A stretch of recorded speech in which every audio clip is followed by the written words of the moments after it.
ایمان کی ایک کیفیت اور اس کی اصلاح کا بیان فرمایا ہے۔ آپ صلی اللہ علیہ وسلم کی مدنی زندگی آپ کے سامنے ہے۔ ٹوٹل 10 سالہ عرصہ ہے۔ اس 10 سالہ عرصے میں 27 غزوات آپ صلی اللہ علیہ وسلم نے سر کیے ہیں، 27 غزوات میں شریک ہوئے ہیں۔ سرایا وہ جہاں آپ نے تشکیلیں فرمائیں، جماعتیں بھیجی جہاد کے لیے، وہ علیحدہ ہیں، جن میں بنفس نفیس امام المرسلین امام الانبیاء جناب محمد رسول اللہ صلی اللہ علیہ وسلم شریک ہوئے، وہ 27 ہیں۔ اندازہ لگایا جا سکتا ہے کہ کس قدر پہ در پہ یہ غزوات ہوئے ہوں گے۔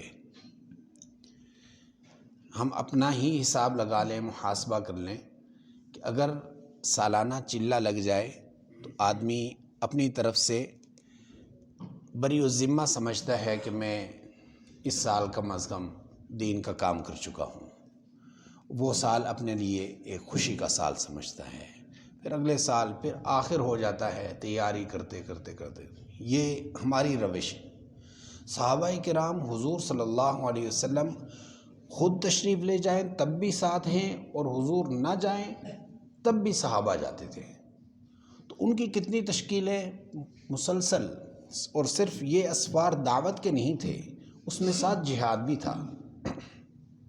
دعوت اور جہاد ایک ساتھ چلتے رہے، اور ان جہاد کے سلسلے میں صحابہ کرام کے جسم زخموں سے چور ہیں۔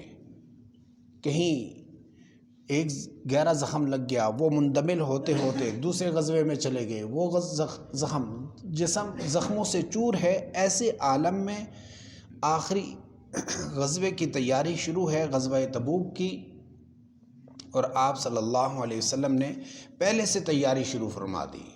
جب آپ فتح مکہ کے بعد طائف کا سفر کرنے کے بعد آپ صلی اللہ علیہ وسلم نے حنین کی تیاری کی، وہ مکمل کرنے کے بعد پھر تبوک کی تیاری شروع کی، تو صحابہ کرام تھک سے گئے۔ کچھ تو تھے جو زخموں سے چور ہیں، تو ان کو اللہ تبارک و تعالی نے تسلی دی، فرمایا یا ایھا الذین آمنوا ما لکم، اے ایمان والو تمہیں کیا ہوا، اذا قیل لکم انفروا فی سبیل اللہ، جب تمہیں کہا جاتا ہے اللہ کے رستے میں نکلو، اثاقلتم الی الارض، تم زمین کی طرف جھکے جا رہے ہو، تم بوجھل ہوتے جا رہے ہو، تم ٹھہرتے اور رکتے چلے جا رہے ہو، تمہیں کیا ہوا۔ اس آیت کے پس منظر کو آدمی جب دیکھتا ہے تو آیت سمجھ میں آ جاتی ہے، وگرنہ آدمی کہتا ہے یہ کیا ہوا کہ زمین کی طرف بوجھ ہونا کا کیا مطلب ہے۔ وہ ان کا طبعی معاملہ ہے کہ انسان تھک جاتا ہے، انسان کے جسم ساتھ نہ دے رہا ہو تو یہ کیفیت ہوتی ہے۔ اللہ تعالیٰ نے فرمایا تمہیں کیا ہوا، ارضیتم بالحیات الدنیا من الآخرہ، صحابہ کرام سے پوچھا جا رہا ہے کیا تم دنیاوی زندگی کو زیادہ پسند کرتے ہو آخرت کے مقابلے میں؟ فما متاع الحیات الدنیا فی الآخرۃ الا قلیل، یہ دنیاوی زندگی جتنی بھی ہے یہ ساری کی ساری آخرت کے مقابلے میں مختصر ترین ہے۔ بلکہ حدیث شریف میں فرمایا کہ اگر کوئی آدمی اپنی انگشت شہادت یوں پانی دریا میں ڈالے، سمندر میں ڈالے اور واپس نکالے، ایک قطرہ جو اس کے ساتھ لگ کے گرتا ہے، یہ دنیاوی زندگی ہے، اور باقی وہ سارا سمندر آخرت کی زندگی ہے۔ اتنی زیادہ وہاں کی نعمتیں، وہاں کی زندگی، اس کو چھوڑ کر کے اس تھوڑی سی زندگی پر اتنا سارا انحصار کر لیا۔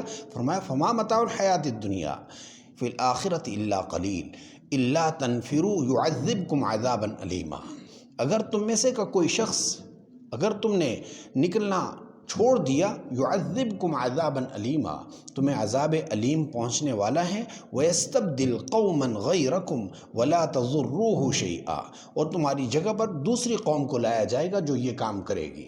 چنانچہ سخت تنبیہ ہے اہل ایمان کے لیے، چونکہ قرآن کریم صرف صحابہ کرام کے ساتھ خاص نہیں تھا، اہل ایمان سے خطاب ہو رہا ہے کہ ہم کسی عبادت میں لگے یوں سمجھے کہ ہم پیچھے ہٹنا شروع ہو گئے، ہم نے پسپائی اختیار کر لی، ایسا نہیں ہوتا۔ بلکہ یہ اللہ کے ہاں قبولیت رک جاتی ہے۔ اللہ قبول فرماتے رہیں تو آدمی کو خوش ہوتے رہنا چاہیے کہ میں نماز کے لیے جا رہا ہوں، میں عمرے کے لیے، میں حج کے لیے، میں دینی معاملات کے لیے، میں دعوت کے لیے، میں چلے کے لیے، 4 مہینے سال کے لیے مجھے قبول کیا، مجھے ساری زندگی کی طالب علمانہ زندگی کے لیے قبول فرمایا۔ یہ تو استعداد ہے جو اللہ قبولیت فرماتے رہتے ہیں۔ اور ایک کیفیت یہ ہے کہ آدمی وہاں سے پیچھے ہٹے کہ اس مہینے نہیں جاتا، اس سال نہیں جاتا۔ یہ جو پسپائی اختیار ہوئی ہے یہ اس نے نہیں کی ہے، یہ ادھر سے ہوئی ہے، اور ادھر سے راندہ درگاہ ہونے کے بعد ہوئی ہے۔ فرمایا وَيَسْتَبْدِلْ قَوْمًا غَيْرَكُمْ، تم نہیں کرو گے تو اللہ تمہارے محتاج نہیں ہے، تمہاری جگہ پر اور قوم کو پیدا فرمائیں گے، تمہاری جگہ پر اور لوگ آ کر دین کا کام کریں گے۔ وَلَا تَضُرُّهُ شَيْئًا، اور تم اللہ کو کوئی نقصان نہیں پہنچا سکتے کہ بھئی اس دفعہ ہماری سلیکشن کیوں نہیں ہوئی، اس دفعہ ہمیں کیوں نہیں بلایا، ہماری رکنیت کیوں نہیں ہوئی۔ آپ اپنی رکنیت کے لیے خود پیش قدمی ضروری ہے، خود آگے نکلنا ضروری ہے۔ واللہ علی کل شیء قدیر، اور اللہ تبارک و تعالی ہر چیز پر قادر ہیں۔ دعا فرمائیں کہ اللہ تبارک و تعالی ہماری اس کہنے سننے کی مجلس کو اپنی بارگاہ میں قبول فرمائے، اور قرآن کریم کی ان آیات کا صحیح مصداق میں سمجھنے کی توفیق نصیب فرمائے۔ قل یا عبادی الذین اسرفوا علی انفسهم لا تقنطوا من رحمت اللہ